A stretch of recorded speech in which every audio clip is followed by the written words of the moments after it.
Hello everyone, my name is Siddhi and let's continue with our polity session of NCERT. So हम Indian Constitution at work पढ़ रहे हैं. Today's session will be little short because if you remember हमने legislature चालू किया था और हमने executive चालू किया था and in executive 2-3 organs 2-3 parts of that organ legislature executive जो organ है उसका रह गया था. So we'll start with that. Okay, before we start that, before we continue yesterday's lecture, हम थोड़ा सा रिवाइज कर लेंगे, मतलब आपको समझ में आ जाएगा. Okay, this is the continuation of what. Okay, so chapter 5 या चैप्टर 4 है, राइट? Chapter 4 executive. 3 ऑर्गन्स देखे थे हमने. It is executive, legislature and judiciary, right? उसमें हम ये एग्जीक्यूटिव पार्ट देख रहे हैं अभी फिलहाल, correct? Then what is an executive? We saw execute मतलब जो इम्प्लीमेंट करता है सेशंस, राइट? जो इम्प्लीमेंट करता है जो भी चीज़ें होती है पार्लियामेंट में या फिर what ever the government decides, whatever has to be implemented, उसको बोलते हैं executive. So sorry. Okay, then we saw the definition. हमने डिफरेंट टाइप्स ऑफ एग्जीक्यूटिव देखे. हमने पॉलिटिकल एग्जीक्यूटिव देखा, परमानेंट एग्जीक्यूटिव देखा. पॉलिटिकल में हमने क्या देखे? President, prime minister, right, vice president, all of these are political executive. Permanent executive देखेंगे अभी, रुको, सब्र करो. Okay, then these type of executive जहाँ पे इंडिविजुअल लीडरशिप रहता है, there is individual leadership plus collective leadership. Then we saw कि हमारा क्या है, हमारा कौन सा फॉर्म है? Our form is parliamentary executive.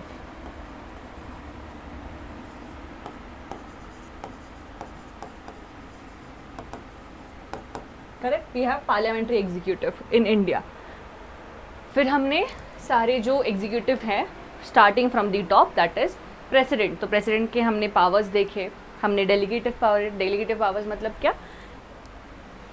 डेलीगेटिव powers मतलब कि जो अपने हिसाब से कर सकता है. But usually the president in India is just a ceremonial head. Is a ceremonial head. Is he head of the state, head of the country? Okay, head of the government कौन होता है? head of the government prime minister होता है, right? So we have seen कि president उसको elect कैसे किया जाता है, because ceremonial head है इसलिए बहुत ज़्यादा importance नहीं होता है. So we just elect the president on the basis of indirect election, right? हम जाके प्रेसिडेंट के लिए वोट नहीं करते. कैसे होता है voting for president? It is through proportional representation, single transferable vote, right? We have seen this in previous sessions also. फिर हमने पावर्स और पोजीशंस देखे प्रेसिडेंट के. आर्टिकल 74(1) क्या कहता है कि काउंसिल ऑफ मिनिस्टर होना चाहिए एड एंड एडवाइस करने के लिए to the president in accordance to the advice. उसे वैसे ही बिहेव करना पड़ता है. The president shall exercise, right? Then the provided president may require the council of minister to reconsider such advice. All of these things we saw the discretionary powers, advise, assent, alert. ठीक है, वो advice मतलब क्या? If the council of minister gives any kind of advice to the president, if they tell the president that okay ऐसा करना है हमें country में, that the president has this discretion that if he thinks that this is not fine, this is not fit enough for the country, this is not better, it can be more better, or this is not good, it should be little less whatever it is. ठीक है, अगर कुछ बोलना है president को तो president वो advice reconsider करने के लिए बोल सकता है to the council of ministers. Okay, so advice, assent. हमने देखा कि बिल जब भेजते हैं तो he can withhold the assent. He can just say हाँ I will say yes, I will give the sign on that bill, but when, because constitution has not differed any time line कि कब कर सकते हैं. So assent depends, right? So ये withhold कर सकता है assent, and this power is known as the pocket veto. Alert मतलब अगर मेजॉरिटी नहीं है तो he can remove the PM, he can dissolve the Lok Sabha. Similarly dissolve तो कर सकता है लोकसभा, पर अगर समझो कि क्लियर मेजॉरिटी नहीं है, प्राइम मिनिस्टर को इलेक्ट करना है और कोalition हुआ है, ठीक है, बहुत सारे जो पार्टीज़ हैं उनको अलग अलग नंबर ऑफ सीट्स मिले, ऐसे किसी पार्टी की मेजॉरिटी नहीं है, तो इसलिए प्राइम मिनिस्टर को चुन नहीं सकेंगे। जैसे क्लियर मेजॉरिटी हो तो बीजेपी का क्लियर मेजॉरिटी था, so prime minister was Narendra Modi ji. But समझो बीजेपी भी है, कांग्रेस भी है, बाकी जो पार्टीज़ है वो भी है एक साथ, उनको भी बहुत मतलब on the word same number of votes मिले, तब क्या करेंगे? सो तभी it is the discretion of the president कि वो बोलेगा okay what I feel is this person will get the majority, इनको मेजोरिटी मिल सकती है, अगर वो पीएम बने तो ज़्यादा सपोर्ट मिलेगा और ज़्यादा स्टेबल हो सकता है गवर्नमेंट, तो वो भी प्रेसिडेंट करता है। Vice president we saw that he has the role also as the chairman of Rajya Sabha. This is the main role that he plays. ठीक है, and on the absence, on the resignation, on the death of the president, he acts as the president. इसलिए उसको vice president बोला जाता है. Clear? Then we saw prime minister. ठीक है, prime minister में देखा that he is actually the link between council of ministers and president. ठीक है, he enjoys the powers, ultimate powers. ठीक है, he is the head of government. सरकार का जो लीडर होता है that is the prime minister. जैसे प्रेसिडेंट सेरेमोनियल हेड है, प्राइम मिनिस्टर एक्चुअल हेड है, राइट। हमने देखा है कि जब Modi ji when international delegates आते हैं, ठीक है, कोई इंटरनेशनल फाइनेंस मिनिस्टर आ गया हो, प्राइम मिनिस्टर आ गया हो, प्रेसिडेंट आ गया हो, तो वो जाके पहले प्रेसिडेंट को नहीं मिलते, पहले प्राइम मिनिस्टर में गए, because he is the face of India, right. People know Narendra Modi more than Draupadi Murmu, who is the president, right? Of course they know her, they respect her the same way, but the face of the Indian government, the face of India is the prime minister, and this is for every prime minister. ऐसे नहीं कि नरेंद्र मोदी जी को ही, but every prime minister जो अब तक हुए हैं, he has been in the limelight more than the president. Okay, then ये टॉपिक रह गया था हमारा, which was the council of ministers. Now this is council of ministers को आप बोल सकते हो कि बहुत इम्पॉर्टेंट बॉडी होती है in the parliament, in the executive section itself. Why is it very important body, why is it so such a crucial body? Because ये होता है कि whoever the prime minister is, ठीक है, अभी उसकी पार्टी इलेक्ट हुई रहती है, मेजॉरिटी रहती है, वो पार्लियामेंट में बैठती है. पार्लियामेंट में एक ही पार्टी नहीं होती, बहुत सारे पार्टीज़ होते हैं, राइट. अभी अगर इनको कुछ डिसीजन लेना है, कुछ काम करवाना है, किसी पॉलिसी पे कुछ बताना है, कोई मिनिस्ट्रीज़ है, कोई डिपार्टमेंट्स है, उनको हेड बनाना है, तो ऑब्वियस ही बात है वो दूसरे पार्टीज़ को तो नहीं देते बैठेंगे ना ये post. He has to give it to his own party members, जिन्होंने उनको सपोर्ट किया है, जो इलेक्शंस लड़के ऊपर आया है, राइट. सो ऐसे लोगों को जो इम्पॉर्टेंट या मेजर मिनिस्ट्रीज़ रहती है, minister of finance, minister of home affairs, minister of defence, minister of road and transport, ठीक है, all of these important ministers are headed by his people जो इलेक्ट होके आए हैं, ठीक है. तो ये जो ग्रुप होता है, ठीक है, इम्पॉर्टेंट लोगों का ग्रुप होता है जो मिनिस्ट्रीज हेड करते हैं, उनको बोला जाता है काउंसिल ऑफ मिनिस्टर्स, ठीक है. तो यही पॉलिसीज़ बनाते हैं. जैसे आप सारे मिनिस्टर्स के नाम नहीं सुनोगे, but you would have heard Rajnath Singh, you would have Nirmala Sitharaman, you would have heard S Jaishankar, right, Nitin Gadkari, all of these people, इनके बारे में बहुत सुना रहेगा क्योंकि इनके पास मिनिस्ट्रीज़ है, पूरा एक मिनिस्ट्री वो हैंडल करते हैं, ठीक है, इसलिए वो इम्पॉर्टेंट होते हैं. Hold on.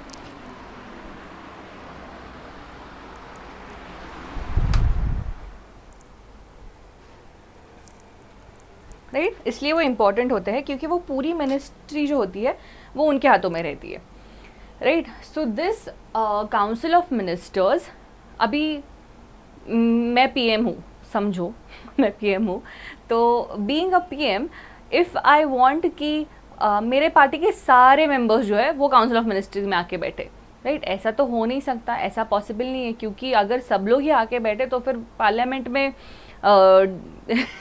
लोग ही नहीं रहेंगे, right. And you can not give all the ministries ना, मिनिस्ट्रीज ही इतने कम है, तेरा नंबर ऑफ मिनिस्ट्री जो आप दे सकते हो, ठीक है। तो ऐसे टाइम पे क्या करता है, तो इसलिए देर इज़ नो स्पेसिफिकेशन ऐसा कि इतने लोग ही काउंसिल ऑफ मिनिस्टर्स में होने चाहिए, ठीक है। पहले नहीं था, पर बाद में धीरे धीरे समझ में आने लगा कि नहीं, we have to restrict this size of council of ministers. आपको 100 लोग चाहिए, आपको है ही 543 लोग, ठीक है।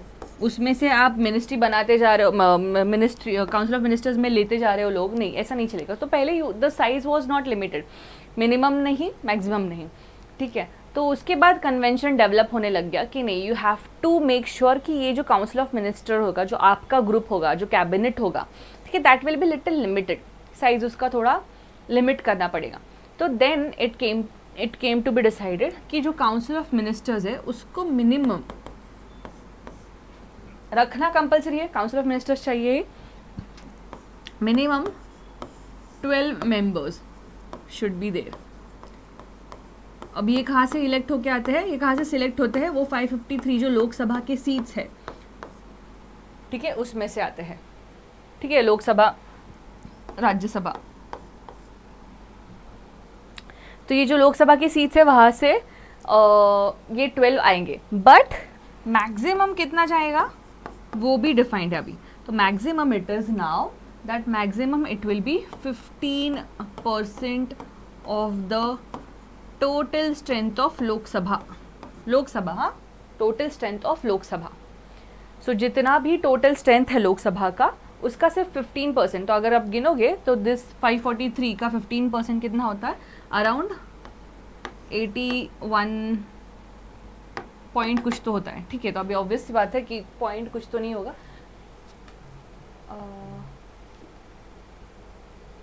एक सेकेंड ना, yes. So obviously there won't, we can not take, आधा इंसान तो नहीं ला सकते, तो हमें 81 इज़ द मैक्सिमम स्ट्रेंथ। तो 81 लोग तो होने ही चाहिए काउंसिल ऑफ मिनिस्ट्री में, 81 पीपल, राइट। बट ये मैक्सिमम हुआ और ये मिनिमम हुआ, इसमें आप वैरी कर सकते हो। तो अभी फ़िलहाल जो स्ट्रेंथ है, I think that is 78, I don't remember इतना, 73 या 78 है, ये कंफर्म करो कितना है अभी काउंसिल ऑफ मिनिस्टर्स का स्ट्रेंथ, 73 और 72, 73 और 78, इतनी 3 नंबर्स में मुझे कन्फ्यूजन है। But yes, that number is not important as of now. ये इंपॉर्टेंट है कि मिनिमम कितना होना चाहिए और मैक्सिमम कितना होना चाहिए। मैक्सिमम अगर 15% है, मतलब 81 सीट्स होने चाहिए, ठीक है, in the council of minister. Understanding, I hope you are understanding. Okay, so ये जो काउंसिल ऑफ मिनिस्टर होता है, that is 15% of the house of people. House of people मतलब लोकसभा, ठीक है। This is mentioned in your NCERT, आप पढ़ोगे तो आपको समझ में आ जाएगा। अब ये काउंसिल ऑफ मिनिस्टर जो, ये इनका सबसे इम्पॉर्टेंट, मोस्ट इम्पॉर्टेंट फीचर क्या होता है कि ये रूटीनली ही they are under the control and supervision of legislature. Legislature मतलब जो पार्लियामेंट है पूरा, जो ये लोकसभा राज्यसभा के लोग बैठे हैं, लेजिस्लेचर जो होता है इनके सुपरविजन के अंडर होते हैं, इनके कंट्रोल के अंडर होते हैं। How are they in control of it? Because this council of minister is collectively, remember this sentence, the council of ministers is collectively responsible to the lok sabha, specifically lok sabha, राज्य सभा नहीं है, legislature में राज्य सभा लोक सभा दोनों आता है, but council of ministers is particularly responsible, collectively responsible, particularly to lok sabha, collectively responsible to lok sabha। मतलब क्या, लोक सभा उसका गाइड या फिर उसके ऊपर सीनियर रहता है, समझो, एक इजी एग्जांपल देती हूँ कि वो एक सीनियर है या मैनेजर है, ठीक है। I have to report it every time. अगर मैनेजर ने देखा कि मैं काम नहीं कर रही हूँ, ठीक है, अगर मैनेजर ने देखा कि मैं काम नहीं कर रही हूँ, जो बोला है वो नहीं सुन रहा जा रहा है, जितना रेज्यूमे में लिखा था वैसा कुछ है ही नहीं, then the manager can take steps against me, okay, and which can lead to my removal from the company. वैसे ही लेजिस्लेचर जो है, लोकसभा जो है, वो हमेशा सुपरवाइज करता रहता है काउंसिल ऑफ मिनिस्टर्स को। अगर समझा कि नहीं, council of minister is not working properly, then this Lok Sabha passes a no confidence motion.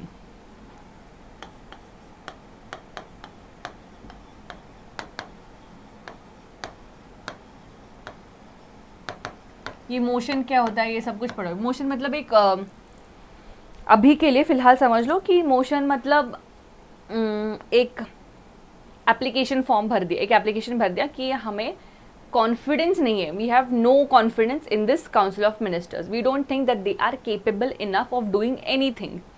ठीक है, अगर मैंने समझो आई एम मैं ही पीएम हूँ, मैं ही काउंसिल ऑफ मिनिस्टर, मैं सब कुछ, ओके। फॉर एग्जाम्पल अगर मैं एक मेंबर हूँ पार्लियामेंट में जो इलेक्ट होके आई हूँ महाराष्ट्र से, okay, and I am sitting in the parliament, there is this council of minister, I think that नहीं, काम नहीं अच्छा कर रहे, okay, they are not, corrupt है बहुत, what ever the reason may be, thousands of reason, या फिर I have made a coalition, तो मैं क्या बोलूँगी, मैं अपने साइड वाले को बोलूँगी नहीं काम कर रहे, नो कॉन्फिडेंस मोशन पास करे क्या। तो ऐसे करके I will make sure that number of people together with me think कि इनके against no confidence motion pass कर सकते हैं। ठीक है, once I get that people, once I get that group, I can pass the no confidence motion. एक बार ये नो कॉन्फिडेंस मोशन मैंने पार्लियामेंट में जारी कर दिया, okay, if I make it appear in the parliament and it is signed by the majority of the people, ठीक है, वो हम देखेंगे बाद में कैसे स्पेशल मेजॉरिटी, सिंपल मेजॉरिटी क्या होता है। If they pass it, then the council of ministers have to resign from their post, have to resign from their post, फिर नया काउंसिल ऑफ मिनिस्टर बन के आता है। ठीक है, समझ में आ रहा है। तो इसलिए जो काउंसिल ऑफ मिनिस्टर है that is always under the control and supervision of the Lok Sabha and it is collectively responsible to the Lok Sabha। ठीक है, अभी यहाँ पे एक बात और समझ लो कि अगर मुझे एक कोई तो उन काउंसिल ऑफ मिनिस्टर्स में से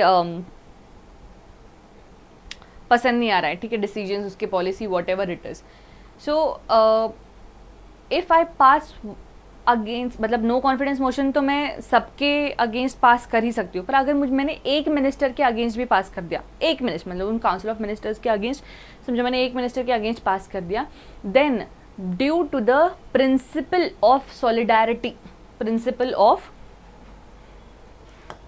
ऑफ सॉलिडारिटी बोलते हैं उसको, भाईचारा,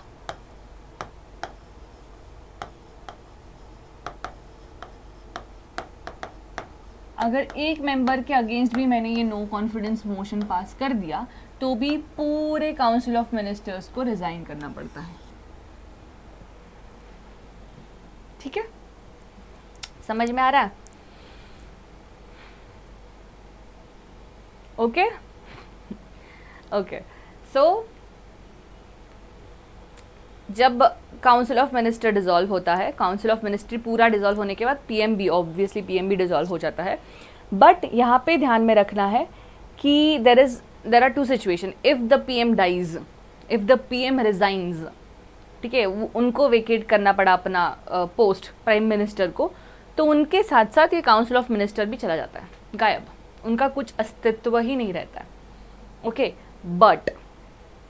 बट अगर काउंसिल ऑफ मिनिस्टर में से अगर किसी ने रिज़ाइन किया, किसी की डेथ हो गई, ठीक है, रिज़ाइन या death, I am not talking about no confidence motion, अगर काउंसिल ऑफ मिनिस्टर में से किसी की डेथ होगी, किसी ने रेजिग्नेशन दे दिया, किसी का डिसमिसल हो गया, ठीक है, तो उनकी सीट वेकेंट हो जाती है कहीं ना कहीं, तो वो नया इलेक्शन होगा, फिर वहाँ पे नया पर्सन इलेक्ट होके यहाँ पे आएगा। ठीक है, बट अगर पीएम ने रेजिग्नेशन दे दिया, पीएम की डेथ हो गई, PM is dismissed, then the whole council of minister is dissolved. पर अगर एक मिनिस्टर इसमें से चला गया तो उसका मतलब ये नहीं है कि prime minister also and the whole council of minister will go, नहीं, नो कॉन्फिडेंस मोशन पास हुआ एक के अगेंस्ट भी तो भी पूरा चला जाता है, but in case of death, resignation, dismissal, seat सिर्फ वेकेंट हो जाती है। पीएम के खिलाफ कुछ भी हो जाए, पूरा काउंसिल ऑफ मिनिस्टर ही डिसॉल्व हो जाएगा। ठीक है, क्यों? Council of minister represents, PM represents this whole council of minister, PM है तो काउंसिल ऑफ मिनिस्टर है, पीएम नहीं है तो काउंसिल ऑफ मिनिस्टर भी नहीं है, ये इतना याद रखो। ठीक है, समझ में आ गया? सो इसलिए पीएम है तो सब है, नहीं तो बाकी सब खत्म है। सो इसलिए दिस पीएम को बोला जाता है, कैन यू सी इट,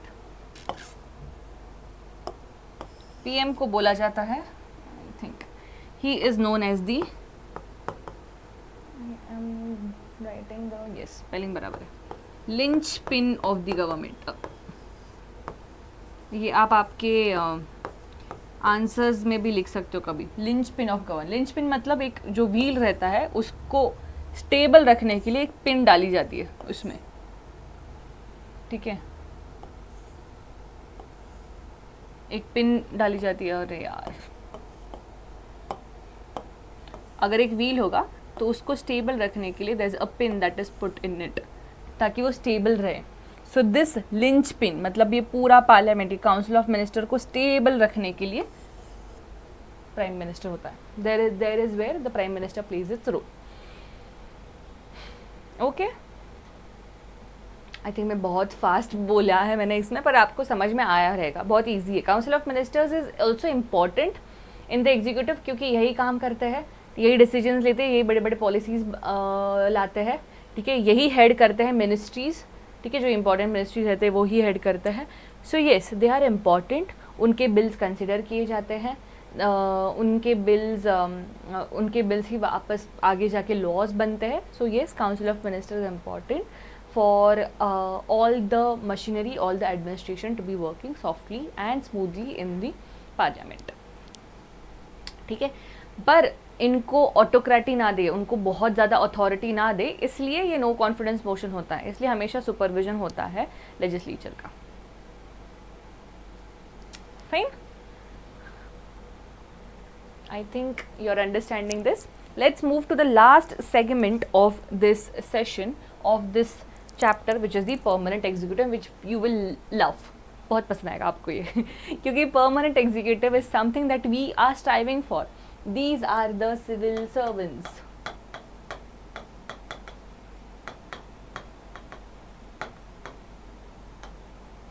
जो यूपीएससी पढ़ रहे, जो स्टेट पीसीएस पढ़ रहे, ठीक है।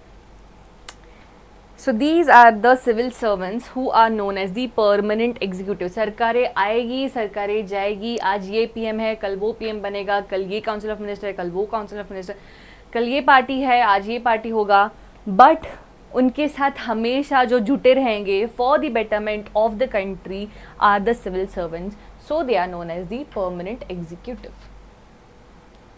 Understanding, these are nothing but the civil servants.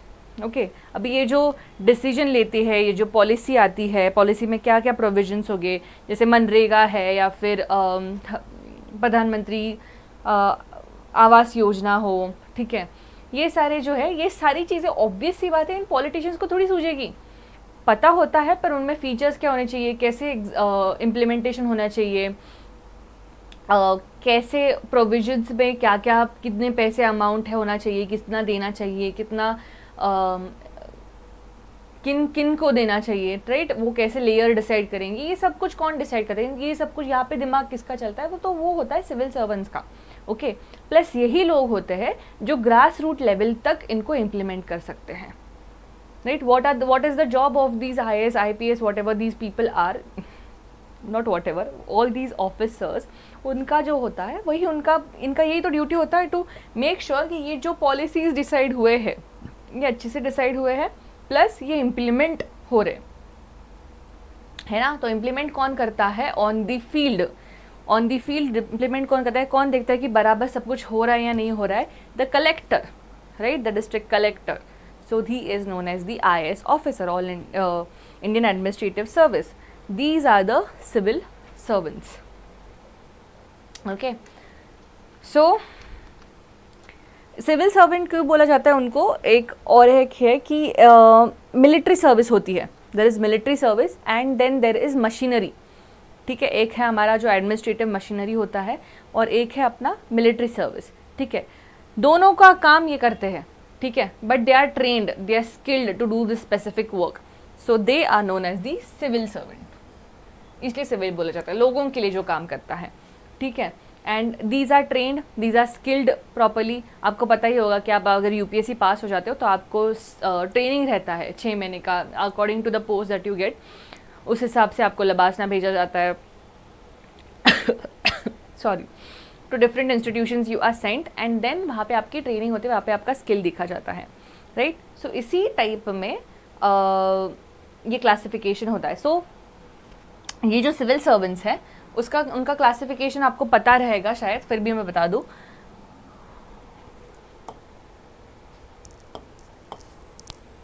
Classification goes like this.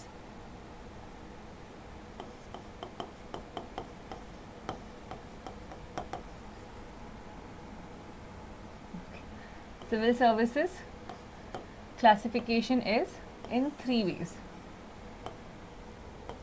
एक होता है all India service,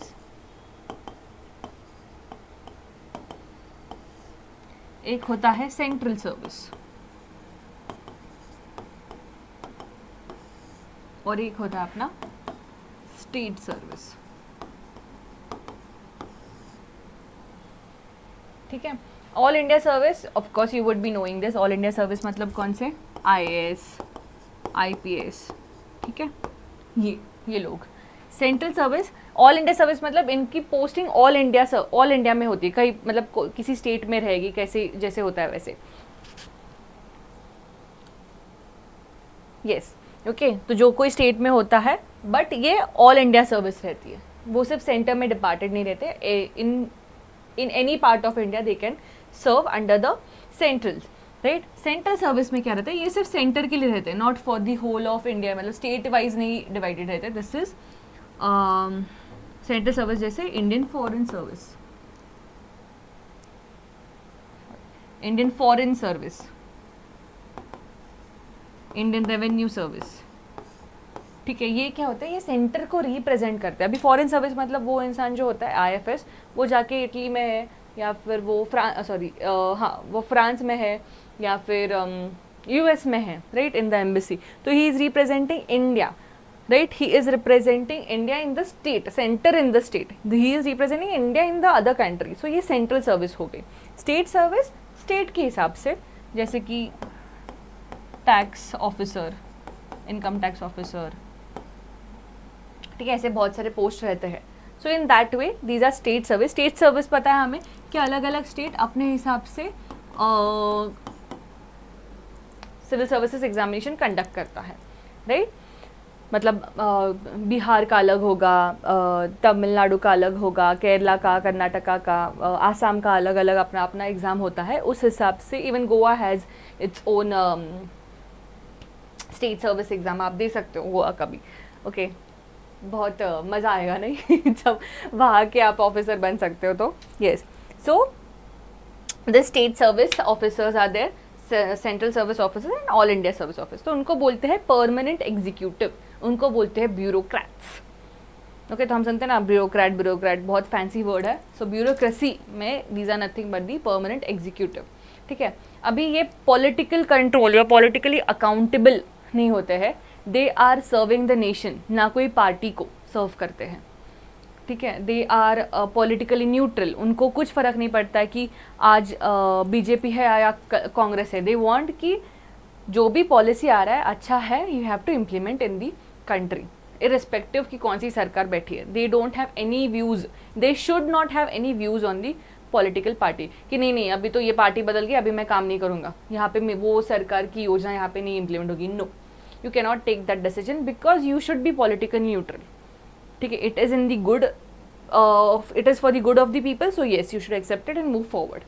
Okay, so there is no position in policy matters. जो भी है implement करना है. ठीक है. क्यों? again, why you don't have to be politically accountable, you don't have to be politically involved, politically neutral रहना चाहिए. क्योंकि ये जो गवर्नमेंट है वो हमेशा चेंज होती रहेगी. डेमोक्रेसी है भाई, चेंज तो होना ही है कभी ना कभी तो, बट इसमें हमें सख्त रहना है.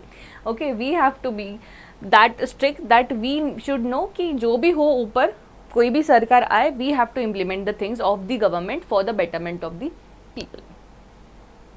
Okay, so this is the second type of executive. जो पॉलिटिकल देखा हमने वो अलग, और ये है परमानेंट एग्जीक्यूटिव जो आते हैं सर्विसेज में. Okay, I hope you are understanding this. Great.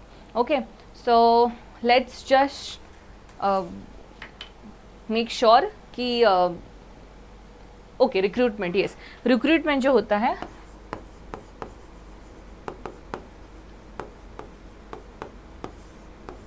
UPSC करती है.